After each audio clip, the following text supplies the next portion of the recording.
விவசாயிகள் அனைவருக்கும் வணக்கங்க. இந்த வீடியோவில் நம்ம நிலக்கடலை சாகுபடியில களைக்கொல்லி இடுதல் மற்றும் பயிர் எண்ணிக்கையை பராமரித்தல் குறித்து பார்ப்போம்.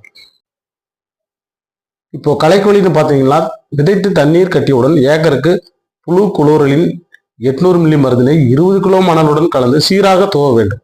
மருந்து இட்ட 30ஆவது நாள்ல கையினால் களை எடுக்க வேண்டும். அதே போல இமாதாபியர் 10 SL 450 கிராம் வீதம் 160 லிட்டர் தண்ணீரில் கலந்து 7 to 14ஆவது நாள்ல தெளிக்க வேண்டும். களைக்கொல்லி பயன்படுத்தாவிட்டால் 20 மற்றும் 40ஆவது நாளில் களை எடுத்து மண்ணணைக்க வேண்டும். பயிர் எண்ணிக்கையை பராமரித்தலை பத்தி பார்ப்போங்க. வரிசைக்கு வரிசை 30 சென்டிமீட்டரும் செடிக்கு செடி 10 சென்டிமீட்டரும் இடைவெளி கொடுத்து விதைக்க வேண்டும். 1 சதுர மீட்டர்ல 33 செடிகளுக்குள் குறையாமல் பராமரிக்க வேண்டும். நன்றி.